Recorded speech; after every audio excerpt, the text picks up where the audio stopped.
¿Qué tal?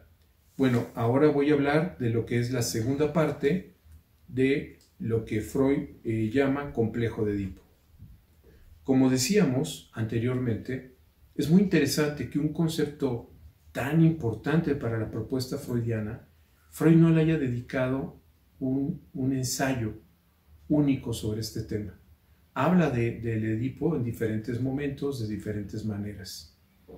Lo que en este momento me parece importante, en el anterior hablábamos de esta idea en donde Freud conocía perfectamente lo que era la tragedia de Sófocles, puesto que él mismo la había leído en griego y la había traducido, y que precisamente la idea de Freud de pensarlo como complejo de Edipo es porque hay una serie de elementos que están articulados de alguna manera y que constituyen las bases fundamentales de lo que va a ser la constitución sexual y la orientación del objeto de lo que va a ser el desarrollo de la criatura, del niño y su base adulta. Así, propone, por ejemplo, que las personas con pene o sin pene es precisamente por cómo pasan por este complejo que van a tener una orientación sexual. Ellos mismos van a tener una identidad y esa identidad no depende de los genitales, de si tienen pene o vagina, y esa identidad podrá ser masculina o femenina y de igual manera tampoco el objeto de identificación tiene que corresponder como un simétrico opuesto a la identidad sexual que se tenga. Es decir, que si la travesía por el complejo de Edipo va orientando al niño a ser niño, eso puede ser que los objetos que busque puedan ser niños o niñas. No tiene por qué ser necesariamente lo opuesto, las niñas. Entonces la orientación sexual y lo que es la identidad sexual van a ser para Freud consecuencia de este complejo de Edipo. Decíamos que para Lacan esto está concebido en tres tiempos, que el primer tiempo tiene que ver con la identificación de la criatura, hacer eso que la madre le hace falta, recordando esta famosa promesa de completud que hace que la mujer, al no tener el falo, busque en el hijo esa completud de tener el falo a partir del hijo. Por lo mismo, en ese momento, cuando está la criatura, digamos en los primeros momentos, ese estadio, lo que está proponiendo Lacan es que en ese estadio, en ese momento, hay un sentido de integración, como de completud. Después, el vástago y la madre tendrá que ser castrada y el vástago tendrá que rehusar a la madre.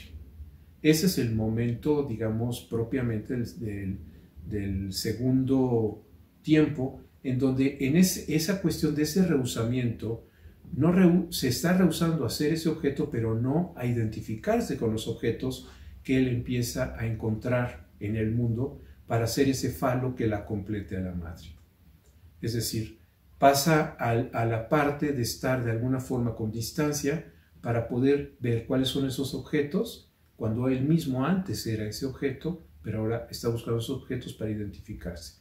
Y el tercer momento es cuando aparece lo que Lacan llama la función paterna, que lo que hace es inscribir la metáfora paterna, o entendido también como el significante nombre del padre, como la unidad de diferencia, es decir, el corte, no a lo mismo. En esto es muy importante que lo entendamos, porque no podemos caer en el imaginario de que se trata, y aquí ya estamos caminando de la mano de Lacan, de personajes, de roles, sino de agentes, funciones y operaciones. Entonces, parejas del mismo sexo pueden pueden ser los agentes que estén inscribiendo este complejo de Edipo de maneras distintas. No tiene por qué haber ahí una situación problemática, ¿no?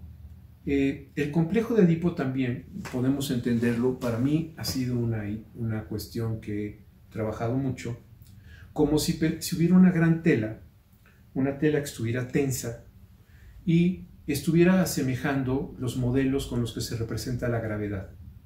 Entonces, Si en esa tela tensa aventamos una naranja, esa naranja va a generar un cierto hueco, y si ponemos un limón, ese limón necesariamente se pegará al hueco que tiene la naranja porque tiene mayor peso. Y si ponemos una toronja, pues necesariamente la naranja se desplazará hacia la toronja y el limón seguirá precisamente el peso de la naranja, pero estará eclipsada totalmente de lo que es la toronja. Aquí es donde Lacan, y esto es lo más importante, nos muestra que la condición de posibilidad de que opere la toronja está sí y solo sí inscrita en el deseo de la naranja, que puede ser la madre, pero digamos de la naranja, de ese agente. Si eso existe, entonces se trata de que haya un deseo otro, que el hijo, entendido ahora como el limón, que está atrapado a la gravedad de la madre, y la madre, al generar un deseo otro, mayor que el del propio hijo, es atrapada, atraída a ese campo gravitacional, y ese es entonces el deseo del hombre es el deseo del otro. Eso hace que la criatura, el limón, esté buscando identificarse con esa toronja. Es lo que más le molesta, pero finalmente es lo que más desea hacer, porque si lo es, la naranja llegará sola. Y lo mismo sucede con la naranja. Ama a la naranja, es lo más importante, pero también la odia porque se está separando de él. Aquí es importante porque es como entendemos que no hay principio de contradicción inconsciente. O sea, podemos amar y odiar a la misma persona, al mismo objeto, de manera simultánea. Así se va constituyendo lo que es la base del complejo de Edipo desde esta perspectiva. Si lo entendemos así, entonces hay un deseo otro. El deseo uno, para decirlo de alguna manera, es el vástago, pero tiene que haber un deseo otro. Y si ese deseo otro tiene que tener por lo menos el mayor peso que el que tiene con el hijo, para que eso pueda generar la condición de posibilidad de un desplazamiento, para que eso pueda generar la condición de que en el limón haya una identificación hacia esa toronja. Una vez que aparece esta dimensión de lo que podemos pensar que es exactamente la toronja, entendemos lo que para el propio Lacan es el Edipo, en donde él lo piensa en 4. O sea, Lacan propone que no son 3 los elementos madre, hijo y padre, sino que son 4. Madre, hijo, padre y falo. El falo es exactamente esto que estamos planteando. Esta parte donde tiene que alguno de los agentes tener, a partir del agente, para ponerlo naranja, de la madre, de ese agente holding, soporte amoroso, que tenga algo que tenga el peso, el valor, la importancia, y que pase del hijo primero a otros elementos.